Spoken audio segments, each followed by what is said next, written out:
पिछले प्रॉब्लम में हमने जहाँ ये छोड़ा था वो हमें ये मालूम कर लिया था कि जो मास है, जो दोनों एक दूसरे से स्ट्रिंग से अटैच हुए हुए हैं, वो दोनों के दोनों जो है 4.13 मीटर्स पर सेकंड स्क्वायर के एक्सेलरेशन से मूव कर रहे होंगे। 20 kg वाला डाउनवर्ड्स मूव कर रहा होगा, जबकि 10 kg वाला जो है इस स्ट्रिंग से बंधा हुआ इंक्लाइन प्लेन के ऊपर की तरफ मूव कर रहा होगा, और दोनों का जो एक्सेलरेशन होगा 4.13 मीटर्स पर सेकंड होगा। क्वांटिटेटिवली एक डाउनवर्ड जा रहा होगा, जबकि दूसरा इंक्लाइन प्लेन पर ऊपर की तरफ आ रहा होगा। अब मुझसे ये पूछा जा रहा है कि ये जो स्ट्रिंग जो बंधा हुआ है इसके ऊपर टेंशन कितना है, और ये जो स्ट्रिंग है, ये मैं इसके लिए ये जो हिस्सा है 20 kg वाला, फिलहाल मैं सिर्फ इस पे फोकस कर रहा हूं।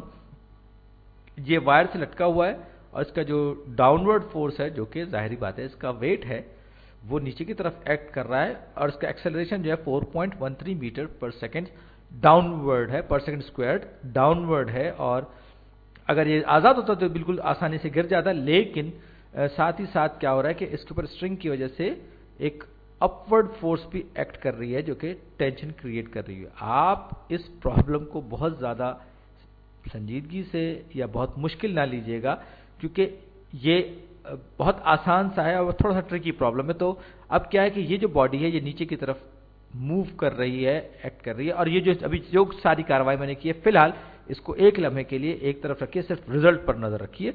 तो फोर्स जो है, फोर्स वो किसके बराबर होगी? फोर्स में मास टाइम्स एक्सेलरेशन। तो मास इसका है 20 kg, एक्सेलरेशन है इसका 4.13 मीटर्स पर सेकेंड स्क्वायर। सही।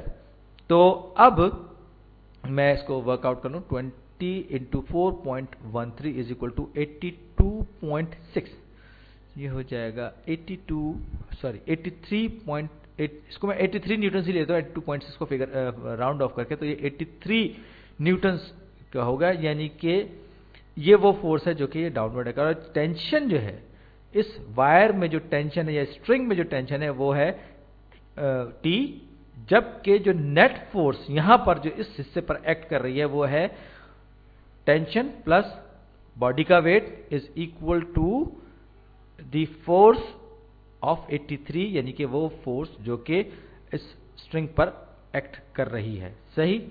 तो टेंशन जो है, क्योंकि ये पूरे का पूरा जो सिस्टम है ये ओवरऑल एक सिस्टम की तरह मूव कर रहा है, मतलब एक साथ ही ये सब कुछ मूव कर रहा है, तो ये टेंशन जाहिर बात है कि ये स्टेशनरी नहीं है, ये बात याद रखिएगा। तो नेट फोर्स कुछ ना कुछ होगी, तो ये हो जाएगा -113 न्यूटन, 113 न्यूटन, 196 में से मैंने निकाल दिया। तो यहां पर माइनस का मतलब ये है कि मेरा कन्वेंशन थोड़ा सा नॉर्मल कन्वेंशन से तब्दील है, क्योंकि मैं अपवर्ड को पॉजिटिव ले रहा हूं और डाउनवर्ड को मैंने नेगेटिव लिया हुआ है। तो लिहाजा ये जो टेंशन है ये अपवर्ड जो है इसको मैंने पॉजिटिव लिया हुआ है, तो ये यानी कि अपवर्ड ये मूव कर रहा है, और 113 न्यूटन की फोर्स जो है उस पर एक्ट कर रही है। और 10 kg के लिए भी आप बिल्कुल इसी तरह से सब कुछ वर्कआउट कर सकते हैं, और दिलचस्पी की बात है कि आपको इसके लिए भी वही रिजल्ट मिलेगा, यानी कि वायर सेम है, स्प्रिंग सेम है, तो रिजल्ट भी वही 113 न्यूटन्स का आएगा, सेम टेंशन रहेगा। अब थोड़ा सा एक मजेदार या कोई कहिए मज़हका किस्म का प्रॉब्लम करते हैं, और ये थोड़ा सा इसमें मैथमेटिक्स ज़्यादा होगी, लेकिन फर्ज कीजिए कि मेरे पास ये एक पाई है, ये वो वाली पाई जो खाने वाली पाई जो होती है, ये पाई है, एप्पल पाई समझ लीजिए या व्हाटएवर यू लाइक। तो ये मेरा हाथ है, मैंने हाथ में एक पाई पकड़ी हुई है, और जो मैं बता दूं कि मैं बचपन में आर्टिस्ट बनना चाहता था, और खैर नहीं बन पाया, कोई बात नहीं। और ये इस पाई को मैं इन साहब के मुंह पे दे के मारना चाहता हूँ। हाँ, शायद मेरा इनसे झगड़ा हो गया, या शायद कुछ और बात है, मैं इनको तंग करना चाहता हूँ। मैं मान लीजिए कि मैं आपको बता दूं कि मैं अपने स्कूल न्यूज़पेपर में कार्टूनिस्ट भी था, और ये सारी जो मेरी जो आपको ड्राइंग की जी वो गरीब किस्म की स्किल्स हैं वैसी वैसे मिलती हैं, ये मैं इनको गंजे साहब बनाना चाह रहा हूँ। चले छोड़ो यार, मैं खामा के लिए अपने उस पर पड़ गया। चलो मुझे तो बना ही दे देते हैं यार, मुझे बना देते हैं। चले, तो ये साहब हैं, गंजे हैं, इनकी मोटी मोटी भवें हैं, और मैं चाहता हूं कि ये पाई जो है ये इनके मुंह पे दे के मारूं, और मैं कुछ फासले पर हूं इनसे। लेकिन ये पाई, जाहिर बात है कि मेरा हाथ बिल्कुल अपवर्ड है, तो मुझे कितनी कितनी तेजी के साथ इस पाई को फेंकना चाहिए कि वो नीचे ना गिरे बल्कि सीधी इंसाफ के मुंह पे जाए। तो ये इसका जो वेट है या फोर्स, जो downward force of gravity act कर रही है, वो इसको उस पर काबू पाने ना पाए, यानी इसको नीचे गिराने ना पाए, बल्कि ये सीधी की सीधी जाके इंसाफ के मुंह पे लगे ये पाई। सॉरी को थोड़ा सा वायलेंट हो रहा है, लेकिन कोई बात नहीं। तो यहां पर मुझे ये बताया गया कि मेरे और पाई के दरमियान, मेरे हाथ और पाई के दरमियान जो कोएफिशिएंट ऑफ फ्रिक्शन है वो है 0.8। ये बात मुझे मालूम है। और अब मुझे ये मालूम करना है कि मुझे इस पाई को कितनी तेजी से फेंकना चाहिए कि ये force of downward force of gravity पे ओवरकम हो जाए। लेकिन साथ ही साथ मुझे ये पता है कि मास जो है एम, कैपिटल एम को मैं मास अस्यूम कर रहा हूं, पाई का मास कुछ भी हो सकता है, और फोर्स ऑफ ग्रेविटी मुझे मालूम है m टाइम्स 9.8 के बराबर है।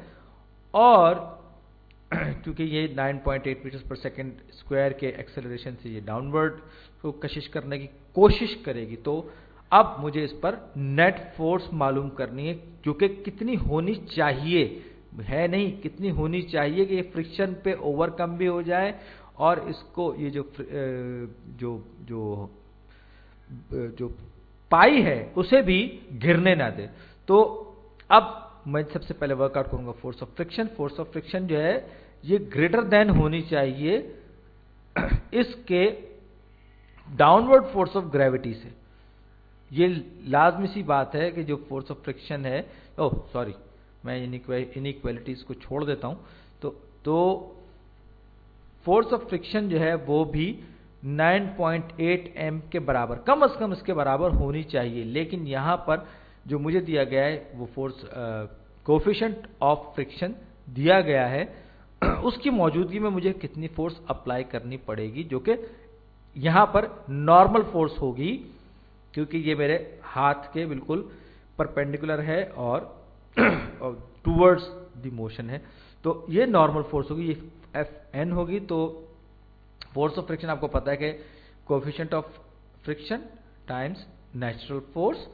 तो मुझे नेचुरल फोर्स अभी नहीं मालूम, मुझे फोर्स ऑफ फ्रिक्शन के बारे में पता है, और ये बराबर है 9.8 times m is equal to mu, मेरे पास है 0.8, अभी मैं नहीं लिखूंगा Fn। तो ये मेरे पास हो जाएगा। अब मैं पुश कर रहा हूं इस पाई को, यहां पर ये 9.8 m divided by is equal to 0.8 Fn force normal. तो फोर्स नॉर्मल फोर्स जो है वो हो जाएगी 9.8 divided by m divided by 8।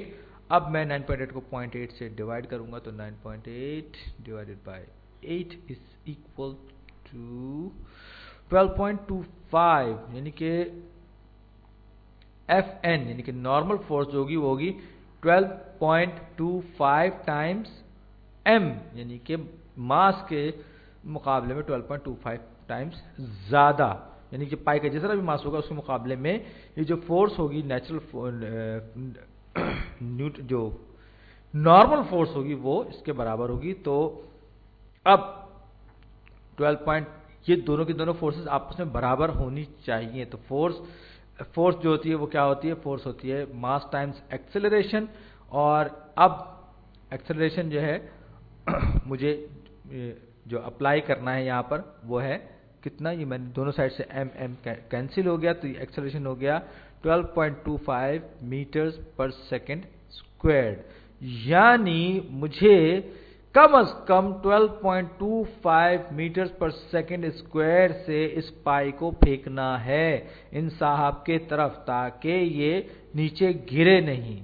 और ये आपने देखा बहुत ही आसान सा प्रॉब्लम था कि इसको मुझे 12.25 मीटर्स, और अगर आप गौर करें तो आपको पता चल जाएगा कि डाउनवर्ड फोर्स है वो 9.8 मीटर्स पर सेकेंड स्क्वायर के एक्सेलरेशन से एक्ट कर रही है, और उसको ओवरकम करने के लिए मुझे उससे ज्यादा ही फोर्स लगानी पड़ेगी। बहरहाल अगली वीडियो में मिलते हैं।